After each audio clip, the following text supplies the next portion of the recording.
everybody. Speaking not too loud. Can you see a few faces I already know there?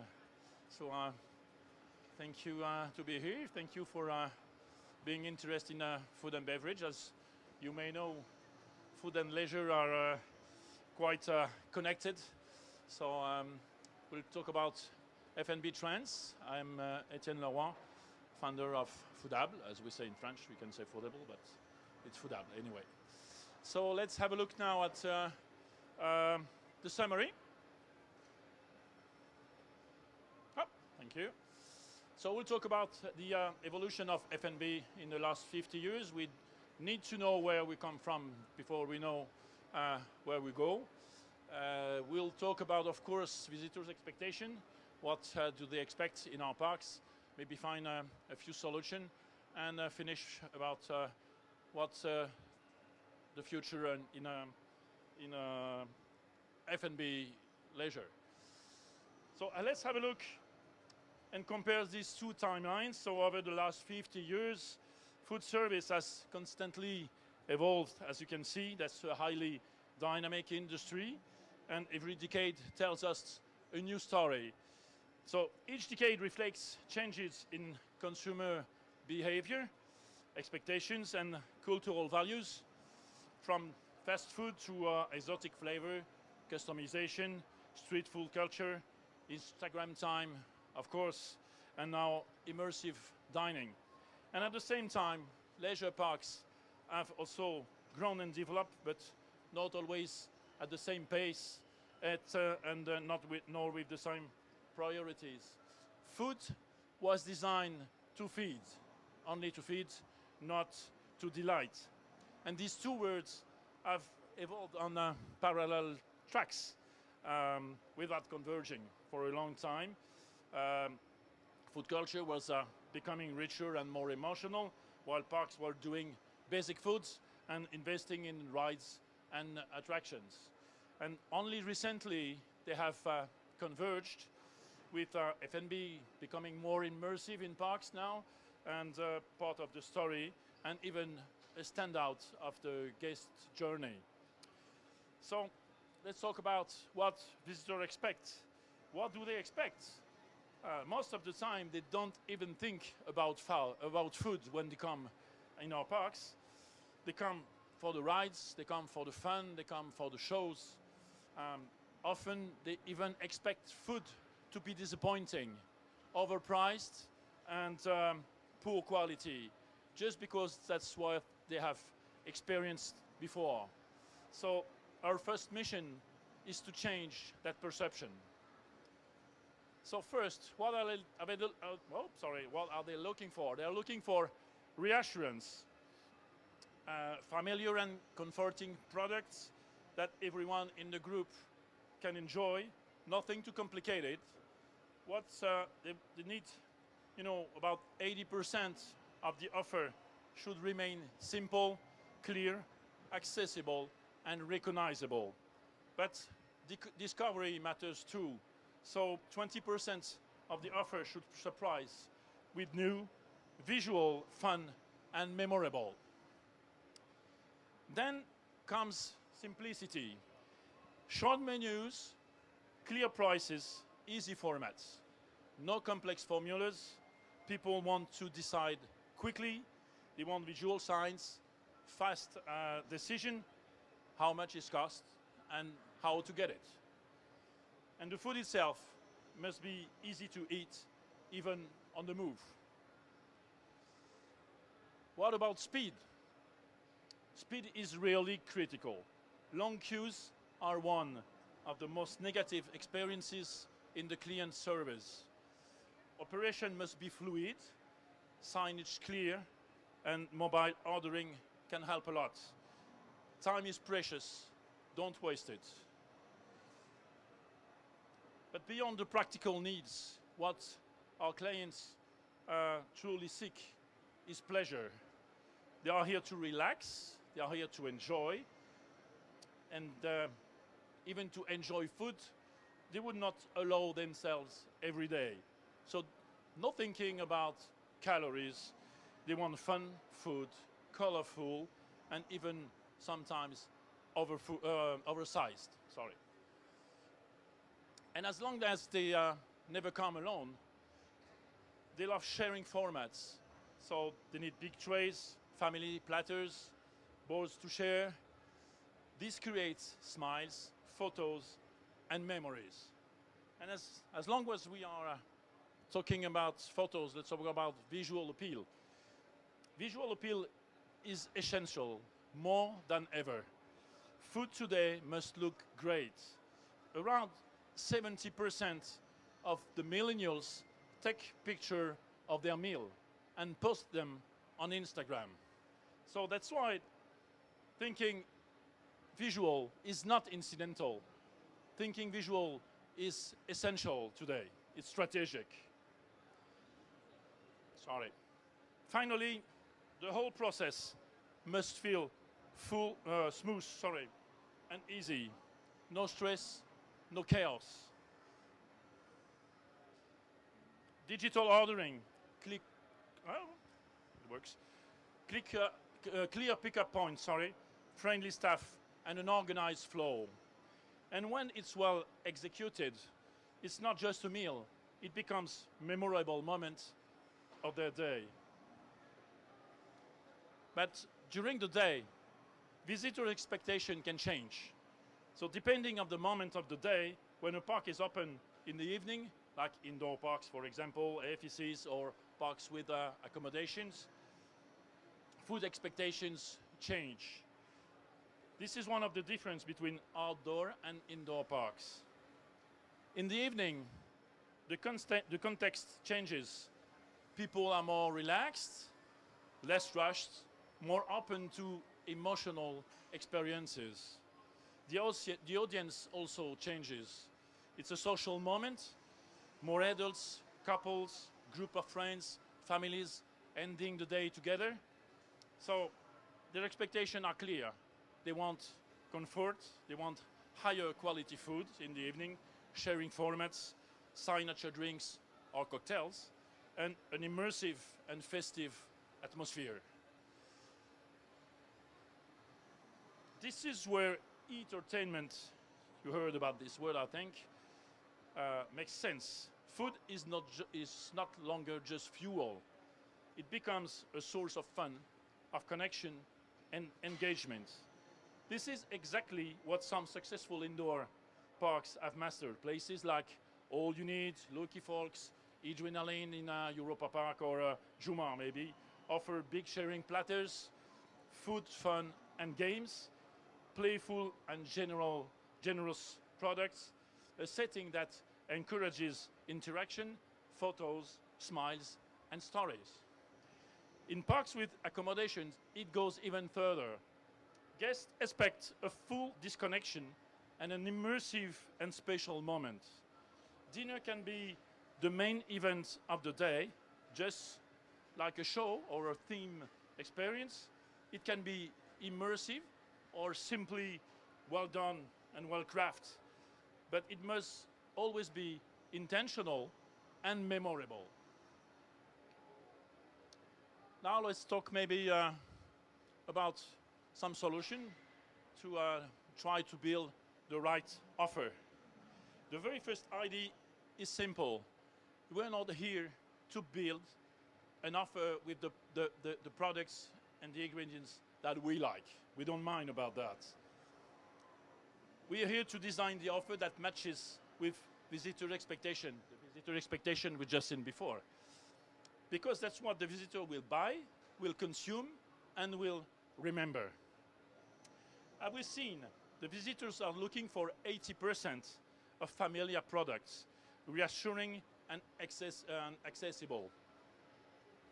And 20% of novelty, surprise, and visual excitement. So the goal is not to reinvent the wheel. It's about modernizing the classics, giving sense, pleasure, and a wow effect. Products everybody already knows. Just have a look on what's the best selling families in food and beverage industry. This is an average on European countries, so it may change. The classment may change country by country, but in average, this is the 10 more products asked for by our clients in Europe. So it's so incredibly classic, as you can see.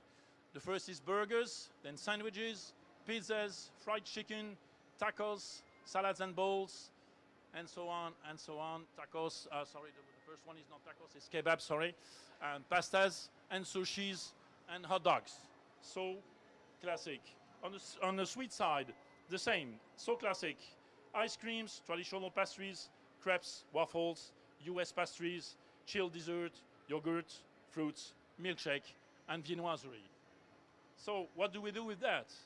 This confirms that one thing, people in our parks want things they already know, okay? Just breathe 1 second. Sorry. But the opportunity is in the details. Take the hot dog, for example, as we just could see before. That's a product which is making a big comeback in these last few years. It's very easy to product. It requires so little equipment and allows for creativity. So you can propose the New York hot dog or Chicago hot dog, as maybe you know, both of the cities are fighting for who create the hot dog. We don't know. Or maybe a Texas version with guacamole and jalapenos. Anyway, why not? The same logic you can apply to some other products, like a taco, for example. You can imagine, you know, a taco with Asian flavor, what we call the fusion food. Fusion food, it's something that works very well and could be adopted in our parks. So the point is, keep the base familiar, just add a little twist and make it memorable. Of course, we need to mutualize ingredients. One product, several uses. As we could see, for instance, guacamole could be used in tacos, in hot dogs, in bowls. The Asian products could be in our taco, but also in another hot dog, why not? So this reduces complexity, waste, and cost, while anyway, it's increasing variety. And because people come as families and groups, let's propose sharing concepts. A hot dog party, for example, with 4 hot dogs, nachos, and drinks for the group, with 2 drinks for free. This kind of combo is quite different of formulas. In a formula, you just take the prices and put a 10 or 15% discount on it. In this case, you propose free item. So the feeling of generosity of a combo plus the attraction of the free item works much, much better than a percentage discount. For sweets, the strategy is just the same. Don't reinvent a new dessert, but we can take crepes, waffles, ice creams, milkshakes, sundaes anyway. Highly customized, unlimited toppings, visual effects, colors. That's how you create the wow moment. And this generous, Instagrammable products that visitors love to share. So, in summary, stick to classics, but stick to classic, but reinvent them with modernity, storytelling, and shareable fun.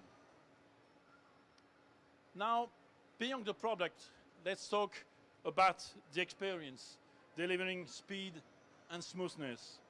As we saw before, 3 key expectations came back again and again: simplicity, speed, and smoothness. And one of the most efficient ways to deliver this expectation is digitalization. Digital menus are short. You can allow, you can just allow show only what's available in real time. No more frustration of ordering something that is out of stock. There's reduced hesitation and help guests make quick decision. No more hesitation when in front of the cashier. You all know this kind of client making the queue, arriving in front of the cashier and the famous, they don't know because they did not take the time to prepare the order, okay? So mobile ordering takes away one of the biggest pain points, waiting in line. Guests can order directly on their smartphone or on the tablet, pay instantly, and even split the bill with their friends. Ordering kiosk, that's all these things that you can have with digital tools. Or when ordering kiosk, QR menus, click and collect, table ordering and payment, loyalty program, prepaid cash and card, and cashless, customer database, marketing campaign, customer reviews. This can help a lot with your orders.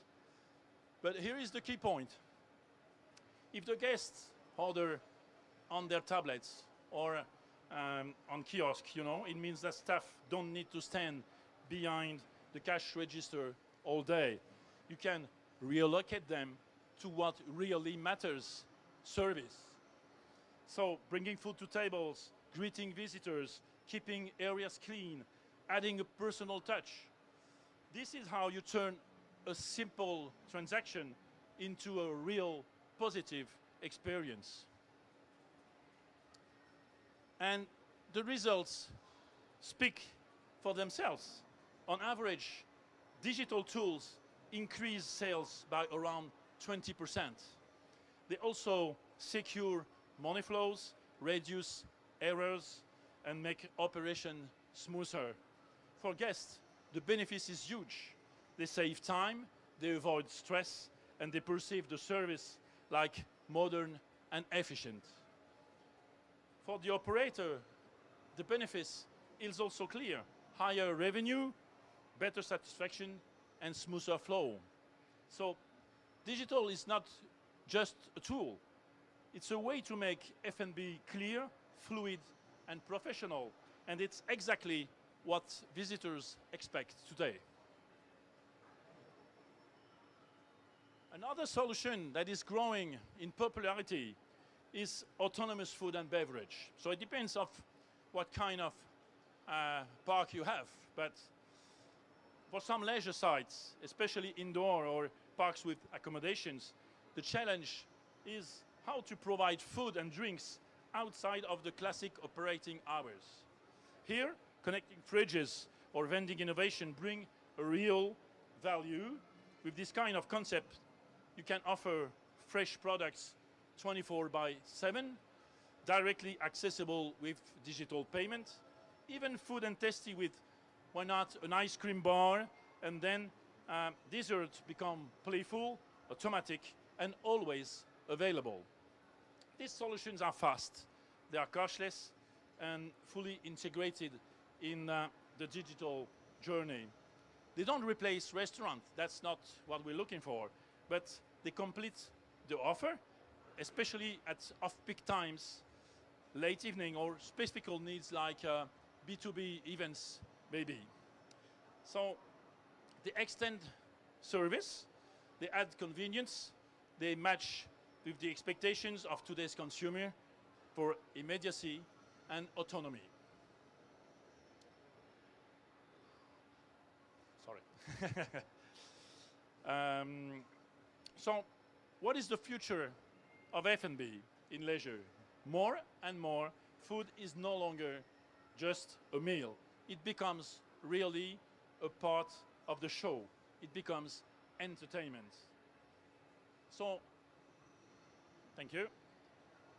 In Team's restaurant, the food extends the story, emerging guests in the universe. Entertainment concepts mix food, games, music, performance, created social moments to remember. And of course, these experiences are designed to be shared both at the table and online. And online, sorry, I have to speak in the mic. So this is the future of F&B in leisure.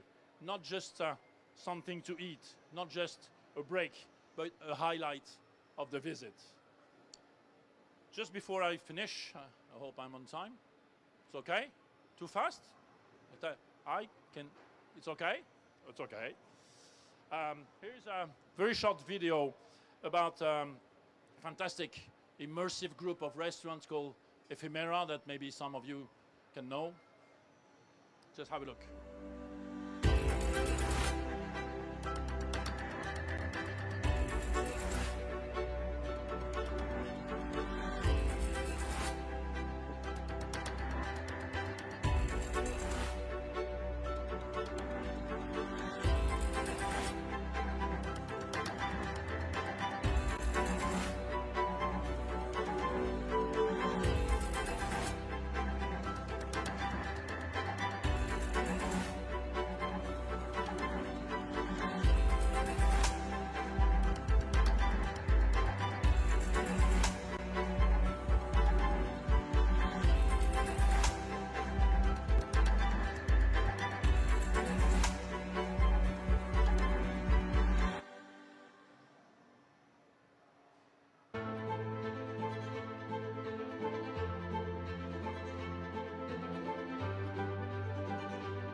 Hey, we all.